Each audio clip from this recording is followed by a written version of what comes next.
यूं जमीन पर बैठकर क्यों आसमान देखता है, यूं जमीन पर बैठकर क्यों आसमान को देखता है। पंखों को खोल अपने, जमाना सिर्फ उड़ान देखता है, जमाना सिर्फ उड़ान देखता है। मंजिल उन्हीं को हासिल होती है, मंजिल उन्हीं को हासिल होती है जिनके आंखों में तूफान होती है, जिनके आंखों में तूफान होती है। नमस्कार, मैं हूं सहदेव सिंह और आज मैं बात करने वाला हूं हमारे सबसे चर्चित जो संस्था है, इंस्टीट्यूट है संसद पार्लियामेंट के बारे में। पार्लियामेंट बहुत ही इम्पोर्टेंट है एग्ज़ाम के पर्सपेक्टिव से, जो कि अक्सर हर एग्ज़ाम में पूछे जाते हैं, चाहे आप राज्य स्तरीय के एग्ज़ाम दें या फिर लोक संसद जो संघ लोक सेवा का एग्ज़ाम हो, सेंट्रल एग्ज़ाम हो या फिर स्टेट एग्ज़ाम हो, तो सभी लेवल में पूछे जाते हैं ये क्वेश्चन, इसमें से क्वेश्चन। तो आज हम इसी पे चर्चा करेंगे। आइए शुरुआत करते हैं संसद के बारे में। संसद संसद जो है तीन पार्ट से मिलकर बनता है। क्या तीन पार्ट से मिलकर बनता है? एक हो गया राज्यसभा, एक लोकसभा और एक राष्ट्रपति। राष्ट्रपति अभी के पर्सपेक्टिव में क्या, अभी वर्तमान एकदम एग्जाम्पल से लेकर समझते हैं। राज्यसभा, लोकसभा और राष्ट्रपति रामनाथ कोविंद जी, और प्रधानमंत्री लोकसभा से होते हैं, अमूमन होते हैं प्रधानमंत्री श्री नरेंद्र मोदी जी, और राज्यसभा में राज्यों से जो चुन कर जाते हैं प्रतिनिधि, उनको राज्यसभा में रहते हैं।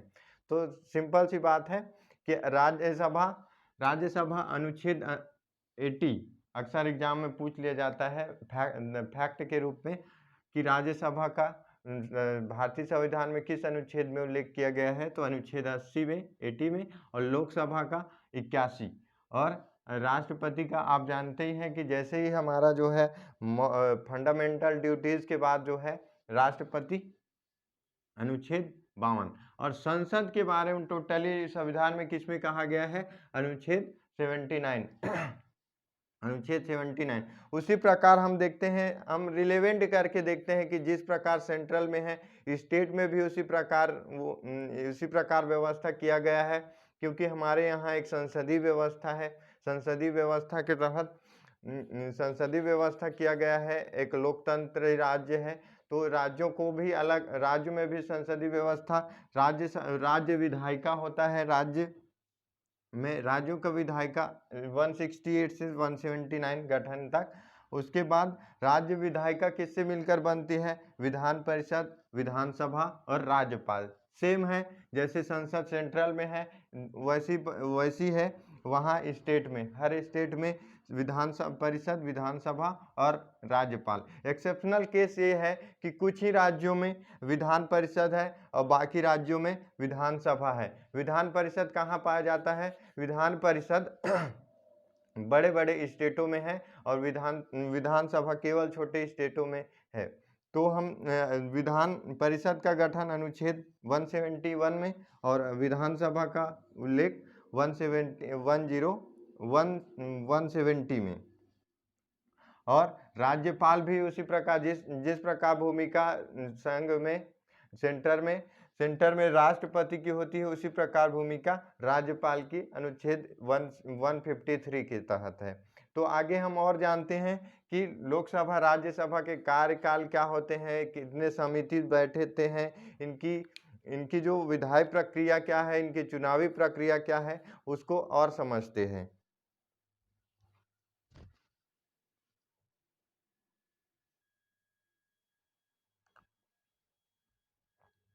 राज्यसभा में जैसे कि मैंने बताया, राज्यसभा में कहाँ से यहाँ जो सदस्य आते हैं राज्यों से और संघ राज्य क्षेत्रों से आते हैं। संघ राज्य यूनिटरी स्टेट, जैसे दो ही स्टेट से अमूमन भेजे जाते हैं, दिल्ली और पुडुचेरी से भेजे जाते हैं। तो यहाँ के सदस्य राज्यसभा में राज्यों से और राज्यों से और संघ राज्य क्षेत्रों से, उसके बाद 12 नामित किया जाता है राष्ट्रपति के द्वारा नामित, जो विशेष क्षेत्र में, जैसे कोई भी विशेष साहित्य हो गया, खेल हो गया, जैसे कि खेल के क्षेत्र में सचिन तेंदुलकर को नामित किया गया राष्ट्रपति के द्वारा। तो सचिन तेंदुलकर जी सचिन तेंदुलकर जी क्या राज्यसभा के मनोनीत नामित सदस्य हैं। ओके, तो राज्यसभा में राज्यों के प्रतिनिधि, संघ राज्यों का नामित क्षेत्र और ये सब आते हैं। तो राज्यसभा में टोटल जो स्टेबल स्थायी सदस्य ये किया गया है 250 होनी चाहिए, लेकिन वर्तमान में क्या इनकी सीट है 245। और लोकसभा में 552 सीटों का रिजर्व किया गया है कि 52 सीटें अधिकतम होनी चाहिए, लेकिन प्रेजेंट में 545 सीट रखी गई है। ओके, और लोकसभा का जानते हैं राज्यसभा उच्च सदन होती है और लोकसभा निम्न सदन। राज्यसभा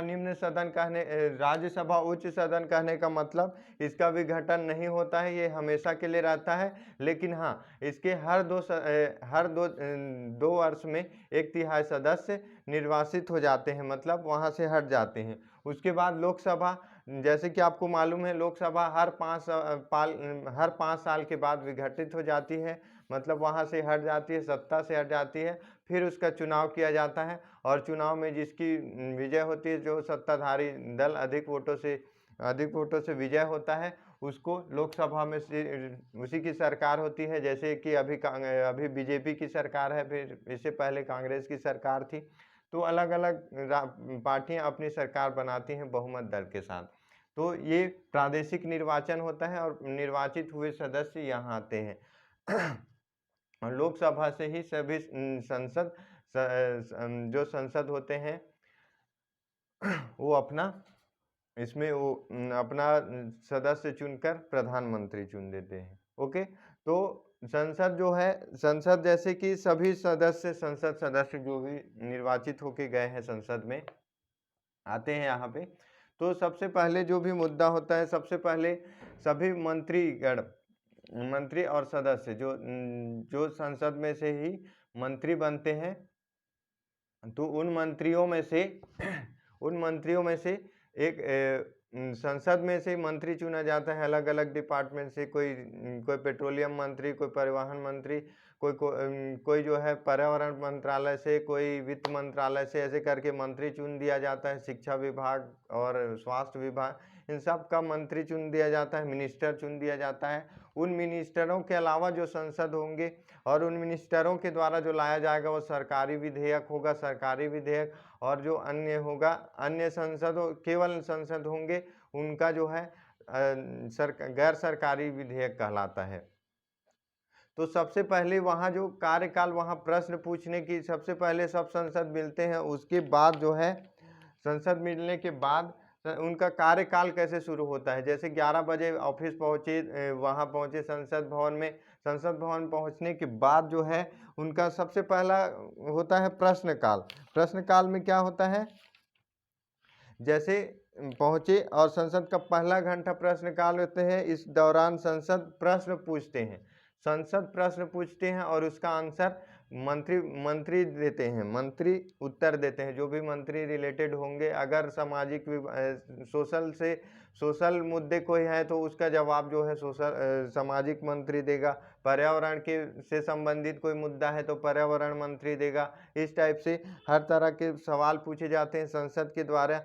तो उनके द्वारा आंसर जो है मौखिक, जैसे प्रश्न पूछे और हम मौखिक आंसर दे दें तो समझ वो तारांकित प्रश्न पूछे जाते हैं। और उसी प्रश्न का अगर लिखित में दें, थोड़ी देर बाद दें, तो उसको लिखित या फिर अतारांकित प्रश्न कहते हैं। और उसके बाद जो है प्रश्न पूछने के बाद संसद जो है मंत्रियों से प्रश्न पूछते हैं कि आप ये कर क्या रहे हो, क्या काम चल रहा है, ये मुद्दे उठ रहे हैं तो क्यों उठ रहे हैं, इसके क्या कारण है। ये सब प्रश्न पूछने के बाद शून्यकाल आता है। शून्यकाल में प्रश्नकाल की तरह नियमों का कोई उल्लेख नहीं, इस तरह का औपचारिक साधन हो जाता है जिसमें संसद सदस्य बिना पूर्व सूचना के मामले उठा सकते हैं। तो ये हो जाता है शून्यकाल। प्रश्नकाल, जैसे प्रश्न उसने पूछने का काल समाप्त हुआ और संसद जो है कोई भी प्रश्न उठा सकते हैं उसके बाद। उसके बाद आता है प्रश्नकाल होने के बाद प्रस्ताव लाया जाता है।